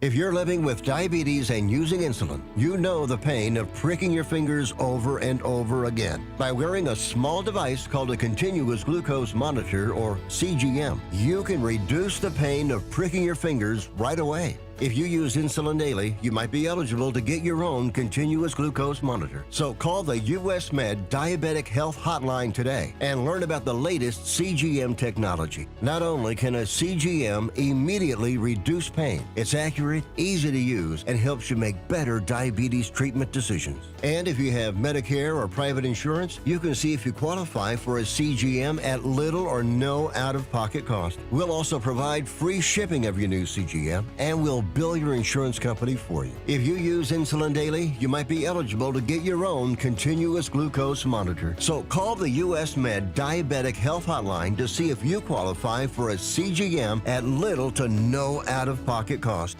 How would you like to get high-speed internet for your home for less than $2 a day? That's right, for about $50 a month, you'll get lightning fast internet. Are you paying less than $50 a month right now for your internet? Then call Whole Home Connect right now for blazing fast internet at $50 a month with no price increases, no hidden fees, no contracts, no equipment fees. It's a great deal. And guess what? You can try it for 15 days. If you don't like it, you get your money back, but you're gonna love it, and you're gonna love the price. Internet for your home for $50 a month. That's less than $2 a day. Plus, no contracts, no equipment fees, and our 15-day guarantee. Call now. Call 866-245-6155. That's 866-245-6155. Again, 866-245-6155. 866-245-6155.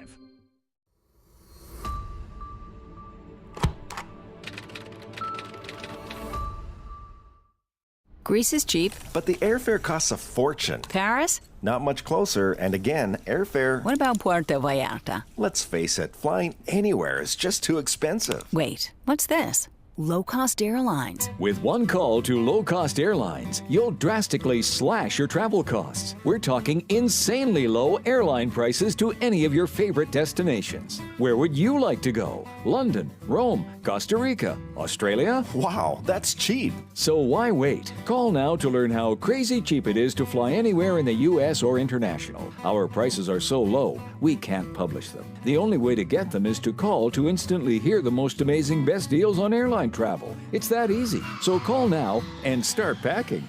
Call 877-512-3895. That's 877-512-3895. 877-512-3895.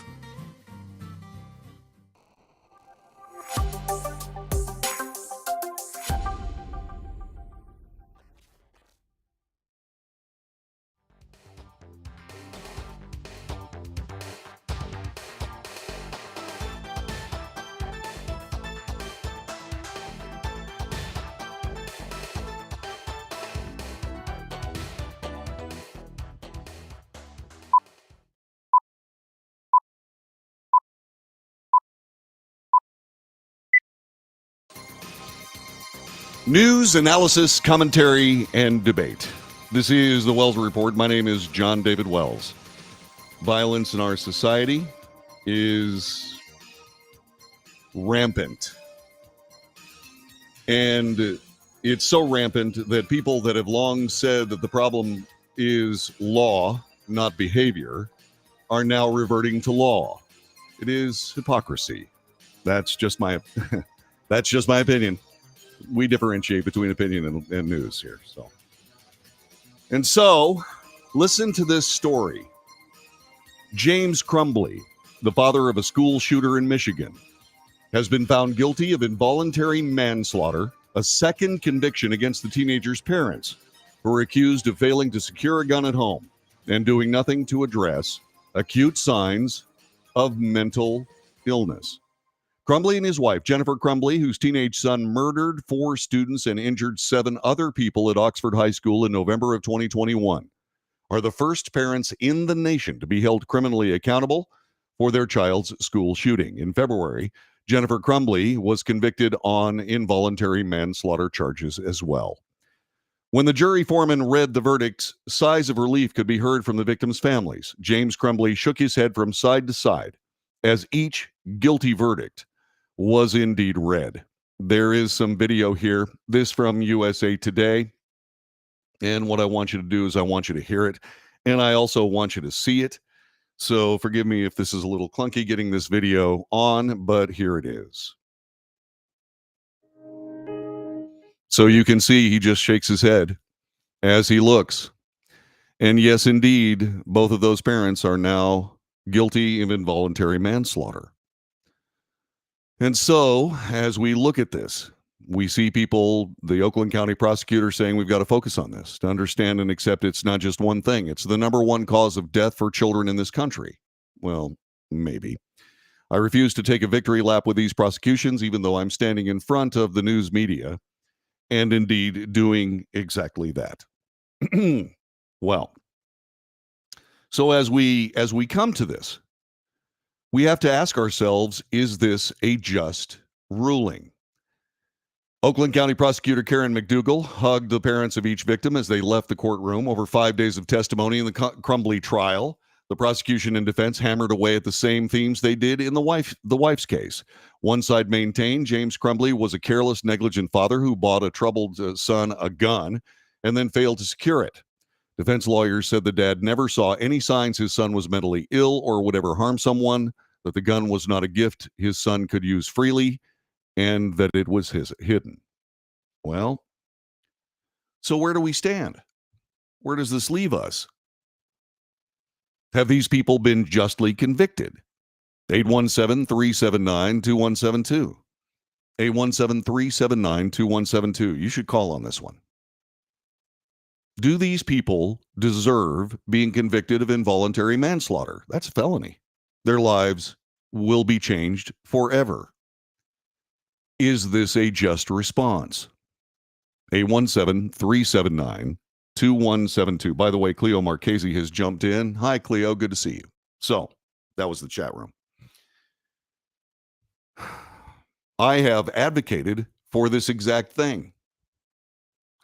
I believe that red flag laws are wrong because they confiscate weapons from people without due process. I've also said that families should be responsible for the weaponry they keep in their houses. I do that here. The vast majority of the weapons that I own are behind a locked door. My son, Colton, who is as good a kid as anybody's ever had, does not know the combination to that door. In fact, when I had my other son here, I made it abundantly clear to him that there were things behind locked doors that could hurt him. He was certainly not a violent guy, is nowhere close to being a violent guy. I was worried on self-violence that he would perpetrate on himself. And so I took steps. I believe that those steps should be taken by a family, a responsible one. Indeed, my father had many weapons that belonged to my grandfather, but would not give them to me because he was worried about what would happen in my house. And I didn't argue. I didn't argue at all. Just before he passed on, I got those weapons, and he knew that I had taken security measures in my house to make sure that they would be out of reach. So, should parents be held responsible for their murderous children's activities?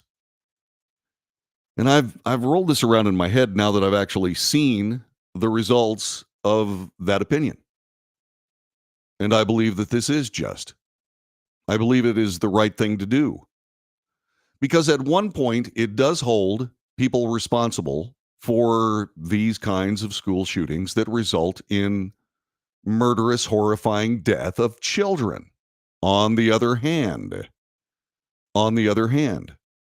who is actually responsible? I still believe the parents are. I do. Am I wrong? 817-379-2172. 817-379-2172.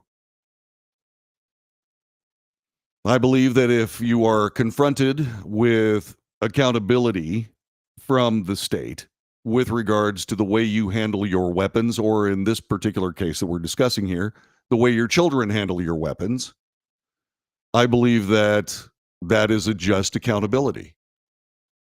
It's much better than, say, for example, I don't know, a police force showing up at somebody's house based on a report by parents or some other relatives that say there's someone there that should not have weapons. And so what I'm hoping is that you have some idea of what this is all about. 817-379-2172, 817-379-2172. Welcome to the Wells Report. Good to have you here. Who's this? This is Jonathan. How are you? Hi, John. How's everything going? Thanks very much for asking. Tell me about this. Am I up the creek logically or legalistically? Did they convict the parents of manslaughter? Involuntary manslaughter.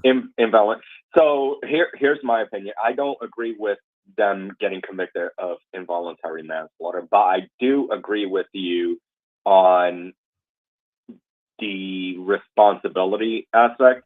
I think that there should be a law, if there is not a law in place, that states if your child accesses a weapon that commits something like this, and you did not properly secure it, there should be something that penalizes you up to the penalty of manslaughter.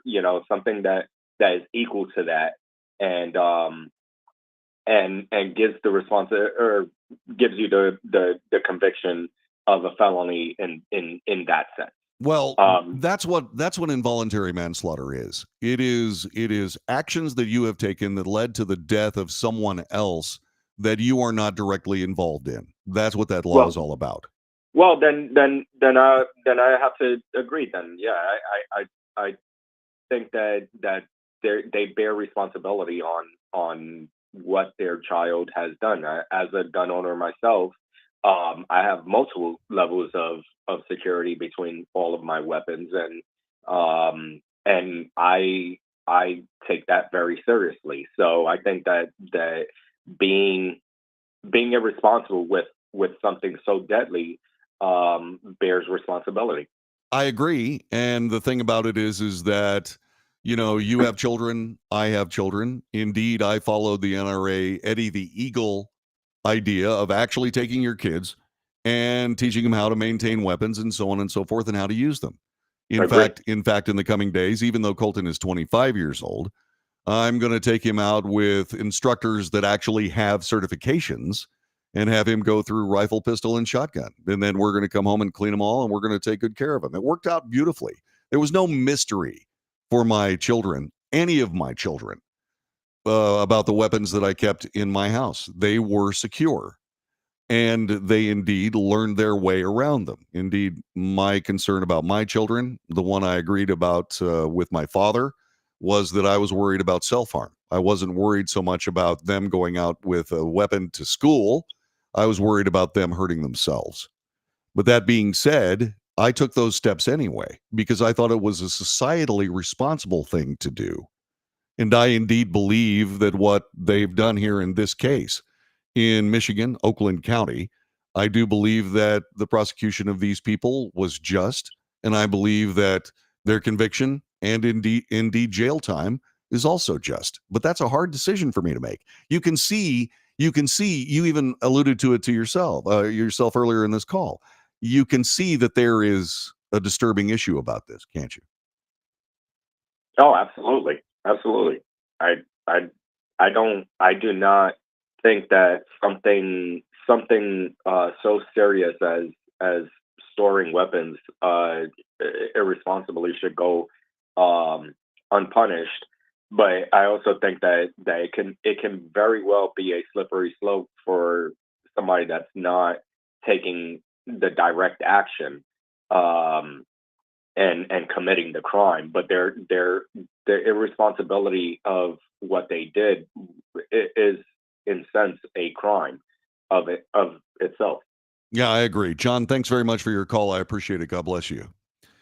What do you think? 817-379-2172. Involuntary manslaughter convictions for parents because they failed to notice that their child was mentally ill and indeed had access to weaponry. Well, they were kept hidden. Well, mine are behind locked doors. Now, I've been a public figure for half a century. And I was indeed assaulted at one of the appearances that I happen to be taking part in. And I'm interested in whether or not you believe that this is a just verdict on the part of Michigan prosecutors. Welcome to the Wells Report. Who's this? Hi, it's Cleo. Hi, Cleo. How are you? Talk to me Good. about this. How does this hit you? Where do you fall on this particular issue? About the son, I don't know. I know this sounds weird to say this, and we did take all the precautions with our kids, but looking at that child and looking at all of the pictures of him, he was actually just crying out for help. His body posture, a lot of the way he's looked, his mannerisms. And I think the parents really needed to look at this kid and go, hey, this kid is crying out for help. I think they thought, with the firearms and stuff, it was empowering him, but it was obvious that this child needed a lot of help and guidance. And there's been other, mass shootings like that where it's like, I don't understand how as a parent, you can't look at these kids and tell that there's something fundamentally wrong with them. I agree. And the thing about that is that bridges where they had the opportunity to see that in their own child, but yet didn't do anything. And indeed, what ended up happening is that child took that weapon to school and killed people with it. Are they justly behind bars as we speak? Yeah, I do feel they're justly behind bars. Because if we were a society that didn't have guns, we just had bows and arrows, I could see that child taking a bow and arrow and shooting people with that. He was going to go off and it was going to go wrong no matter what. Cleo, thanks very much for your phone call. I appreciate it. 817-379-2172. This is disturbing. But is it just? And I've thought about this long and hard. And I'm extremely concerned about where this goes. As to John's point, is this a slippery slope or is this a backstop on a slippery slope? Further, is this the application of what the left calls common sense gun law? I believe, and I don't do this often, I believe that's true. I believe this is common sense gun law. Adults are different than children. Adults are immediately held responsible for their actions by the state. That's called the rule of law. And I believe that it was justly used in this case. What about you? 817-379-2172. The kid's behind bars, going to be there for arguably most of his life. His parents are behind bars because they failed to act. So, is this just? Is this indeed application of common sense gun law? I believe it is. And I've also talked a little bit more about when it comes to law enforcement under these circumstances. I'm in a situation where there are common sense gun laws. For example, if you use a weapon in the commission of a crime, I believe that your sentence, regardless of the crime, should start at 25 years in prison. And then you serve the time for whatever else. And there is no parole on that. You spend 25 years in jail. That's what I believe should be the case. And that is not the case. but I'm reasonably sure that that would stop much gun violence in these United States. Would it stop hammer violence? Would it stop stabbing violence? Again, we do not know. This is the Wells Report. Food for thought. Back in a moment.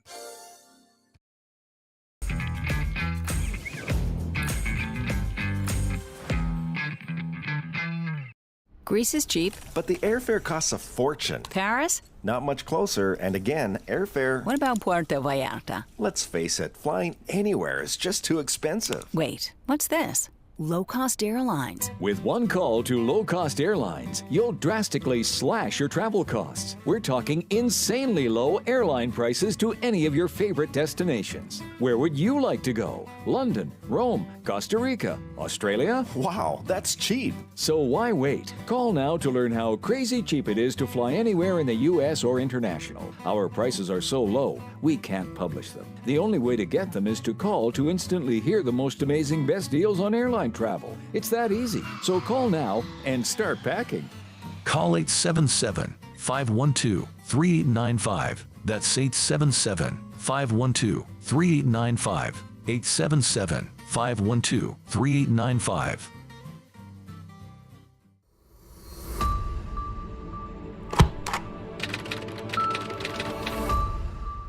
How would you like to get high-speed internet for your home for less than $2 a day? That's right, for about $50 a month, you'll get lightning fast internet. Are you paying less than $50 a month right now for your internet? Then call Whole Home Connect right now for blazing fast internet at $50 a month with no price increases, no hidden fees, no contracts, no equipment fees. It's a great deal. And guess what? You can try it for 15 days. If you don't like it, you get your money back, but you're gonna love it, and you're gonna love the price. Internet for your home for $50 a month. That's less than $2 a day. Plus, no contracts, no equipment fees, and our 15-day guarantee. Call now. Call 866-245-6155. That's 866-245-6155. Again, 866-245-6155. 866-245-6155.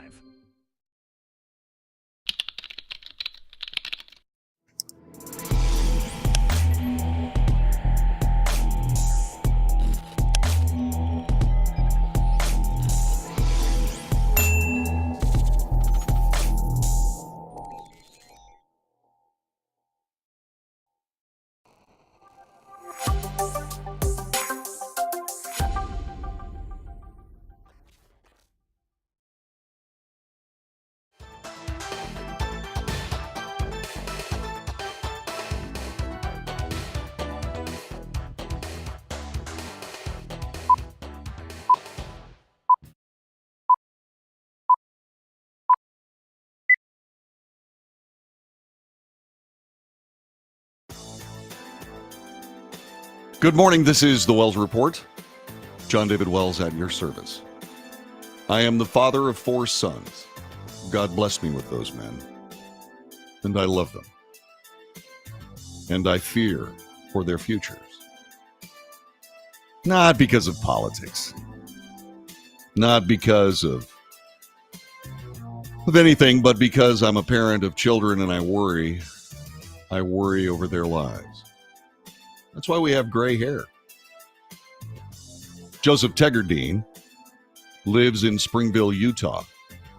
We don't know how much longer he will be living there. When he was 13, Joseph had trouble with his knee. The pain was thought to be simple growing pains. In January of 2019, he was then diagnosed with a dread disease that all parents fear, osteosarcoma. It's bone cancer. He had chemotherapy. He had surgery on the knee to treat the bone tumors. And that was hopefully a response. In January of 2022, cancer was found in his lungs and his hip. His mother, Carrie, told Fox News that her son had surgery and chemotherapy to treat those diseases as well. But in February of this year, cancer was again found in his lungs.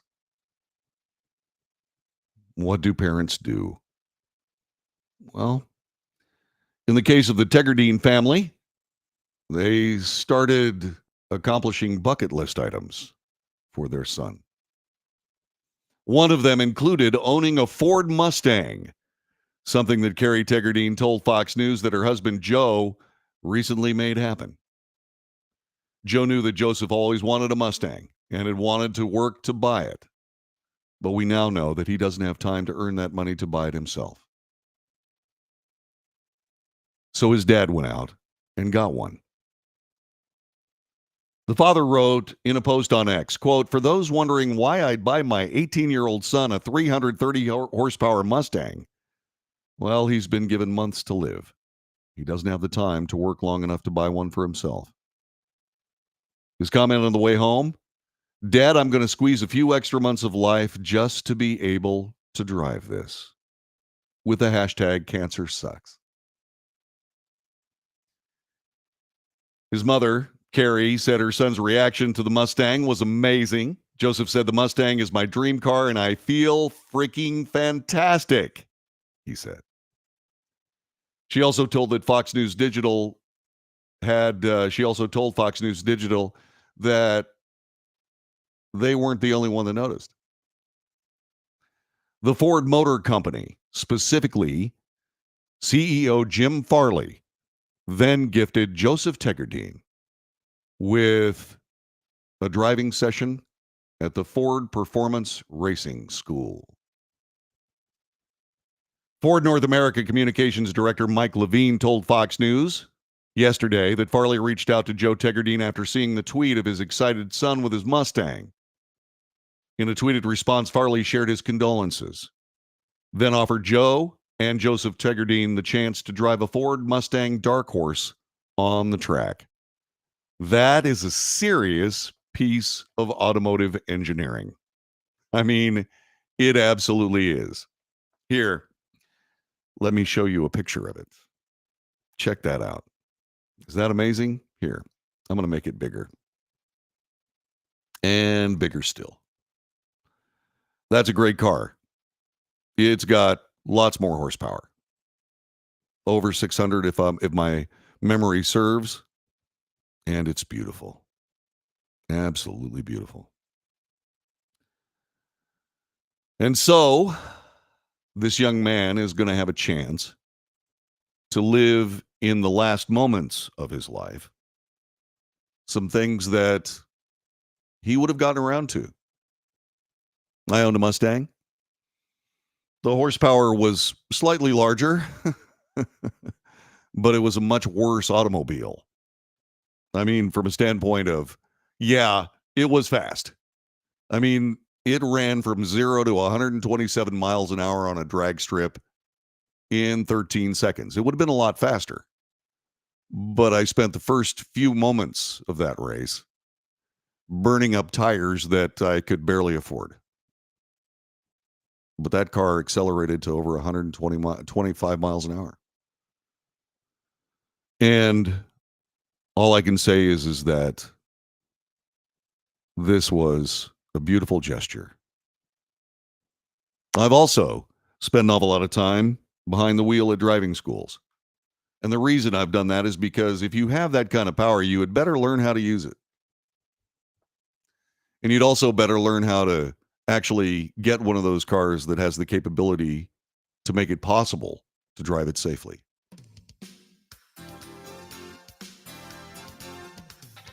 It's hard to think about the loss of one of your children, but it's hard to find a better gesture from loving parents to their son, whom they are about to lose. God bless that whole family. And God bless those who would do that work for their children when they got the worst news possible. And so it goes. That is the Wells Report for this week of work. We'll be back on Monday. between now and then, by all means, please do be safe. Please make great decisions. Please have a wonderful, restful weekend. If you have to work, make sure that the work goes fast and that it's rewarding. Until Monday, take care.